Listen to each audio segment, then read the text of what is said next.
Dünyanın en güzel adalarından birine gitmek ister misiniz?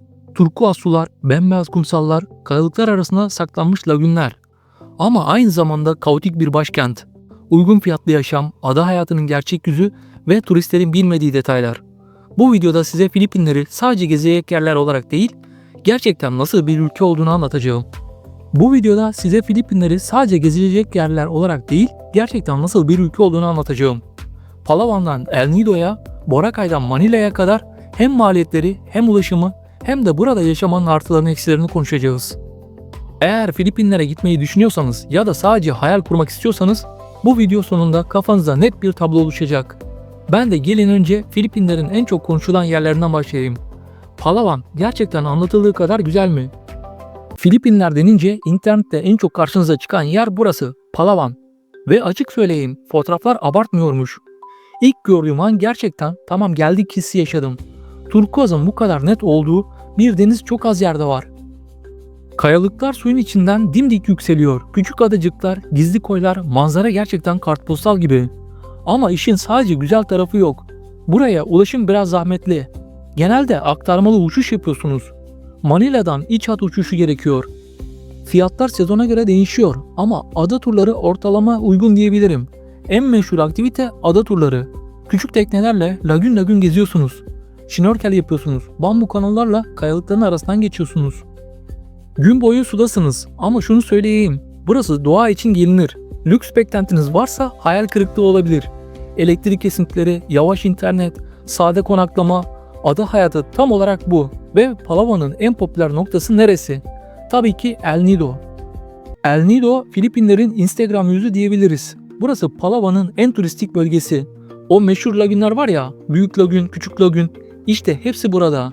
Denizin rengi gerçekten filtre gibi. Sabah erken saatlerde su cam gibi oluyor. Kano kiralayıp lagünün içine doğru süzülmek inanılmaz bir his. Ama dürüst olayım, turist yoğunluğu fazla. Özellikle yüksek sezonda tekneler sıraya giriyor. Yani sosyal medyada gördüğünüz ıssız ada görüntüsü her zaman gerçek olmayabiliyor. Fiyatlar Filipinler ortalamasına göre biraz daha yüksek ama yine de Avrupa standartlarına göre uygun.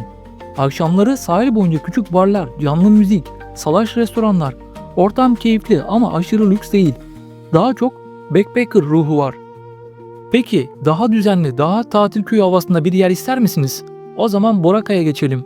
Boracay bence Filipinlerin en tatil hissi veren adası. Bembeyaz kum, gerçek pudra gibi. Yürürken ayağınızın altında un gibi oluyor. White Beach dünyanın en güzel plajı listelerinde sık sık yer alıyor. Gün batımı burada gerçekten ayrı bir olay. Gökyüzü turuncuya, pembeye dönüyor. Burası El Nido'ya göre daha düzenli, oteller daha konforlu, restoran seçenekleri daha fazla. Gece hayatı da var. Sahil boyunca müzik, ateş gösterileri, barlar ama daha turistik ve daha ticari. Doğal, vahşi ada hissinden biraz uzaklaşıyorsunuz. Ve şimdi işin en farklı kısmına geliyoruz. Filipinlerin başkenti Manila. Filipinlerin en şaşırtıcı yeri olabilir. Çünkü adalardan sonra buraya gelince gerçekten bir kültür şoku yaşıyorsunuz.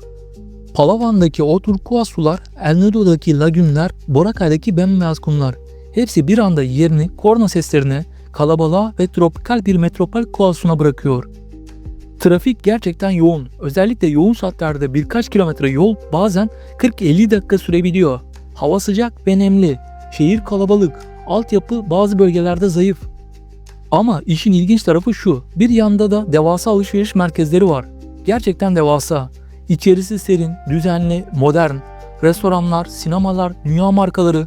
Şehrin bir yüzü çok gelişmiş. Sonra birkaç kilometre ilerliyorsunuz. Bu sefer bambaşka bir Manila çıkıyor karşınıza. Daha mütevazi mahalleler, daha sade yaşamlar, kontrast çok keskin. Zenginlik ve yoksulluk neredeyse yan yana. Ama şunu net söyleyebilirim. İnsanlar inanılmaz sıcakkanlı. İngilizce yaygın olduğu için iletişim kurmak çok kolay.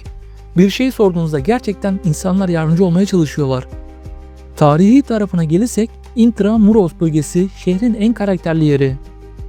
İspanyol sömürge döneminden kalma taş sokaklar, surlar, eski kiliseler. Bir anda kendinizi Latin Amerika'daymış gibi hissedebiliyorsunuz. Özellikle gün batımında surların üzerinde yürümek çok keyifli. Modern Manila tarafında ise gökdelenler yükseliyor. Özellikle iş merkezlerinin olduğu bölgelerde şehir bambaşka bir havaya bürünüyor. Gece ışıklar yanınca daha da etkileyici oluyor. Yaşam maliyetlerine gelirsek Türkiye ile kıyaslandığında yemek fiyatları genelde daha uygun. Sokak yemekleri çok ekonomik. Ulaşım ucuz ama konfor her zaman yüksek değil.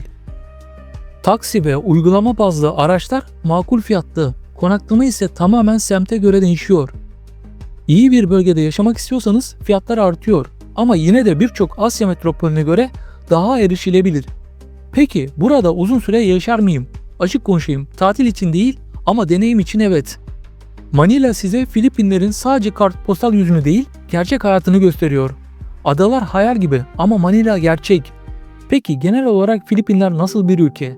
7000'den fazla ada, doğa inanılmaz güçlü, deniz hayatı muhteşem, İngilizce yaygın, insanlar yardımsever, turizm kültürü var ama ulaşım zaman alıyor. Adalar arası geçişler yorucu olabiliyor, internet her yerde güçlü değil. Burası lüks arayanların değil, doğa sevenlerin ülkesi. Macera isteyenler için harika. Konfor takıntısı olanlar için zorlayıcı olabilir.